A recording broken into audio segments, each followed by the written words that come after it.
Melaporkan anak presiden ini sudah 2 bulan, apa kabarnya kok adem ayem tertimpa isu radikal dan isu-isu lainnya, kabarnya gimana nih Kang Ubed?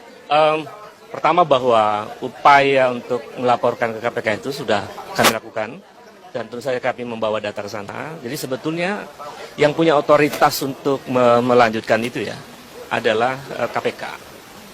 Dan itu fungsi KPK di situ diuji ya sebetulnya.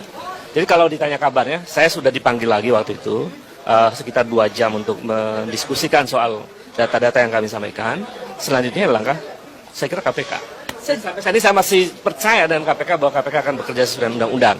Tapi kalau KPK bermain-main dengan undang-undang, saya kira saya sangat kecewa dengan itu ya. Langkah selanjutnya ini Kang Ubed kan sudah 2 bulan, tapi sejak dipanggil itu yang diminta penjelasan selama 2 jam, tidak ada follow up apa-apa lagi?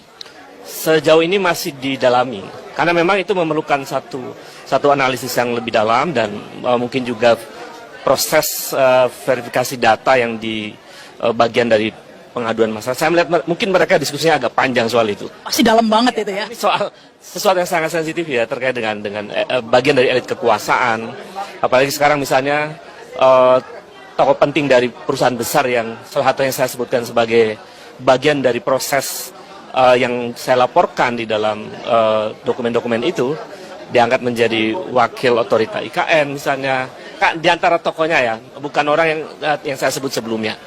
Tapi bahwa itu juga adalah tanda-tanda bahwa ini aneh langkah-langkah rezim ini dan saya kira saya pribadi masih terus konsisten untuk mengawal kasus ini agar KPK betul-betul membongkar praktek KKN ini.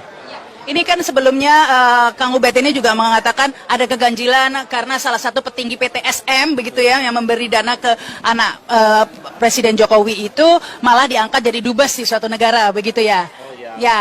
Nah sekarang kok malah salah satunya petinggi PTSM juga ya itu ya. Iya. Diangkat lagi menjadi otorita wakil ketua atau kepala otorita IKN. Saya kira itu adalah satu keputusan presiden. Menurut saya di tengah kebingungan untuk mengambil orang yang bisa membangun satu ibu kota negara. Dan itu juga menggambarkan bahwa narasi atau kesimpulan yang mengatakan bahwa rezim ini dikendalikan oligarki itu tidak bisa dibantah. Tapi kalau melihat progresnya ke arah sana, dari KPK belum ada kabarnya begitu ya. Sementara justru yang dikomplainkan atau yang dikeluhkan oleh Kang Ubed bahwa salah satunya diangkat jadi dubes, bukannya direspon malah ditambahi lagi ada satu lagi. Jadi kita tahu arahnya kayaknya progresnya akan mundur nggak akan progres ini kasusnya. Ya, saya melihat ada watak politik yang berbahaya di negeri ini karena watak berbahaya itu adalah mengabaikan rasionalitas publik, mengabaikan kepentingan publik yang lebih besar. Tapi pengabaian itu kemudian sangat terlihat dalam beberapa peristiwa terakhir itu. Artinya dia bukan memperhatikan kepentingan rakyat, tapi lebih mementingkan kepentingan yang disebut sebagai oligarki.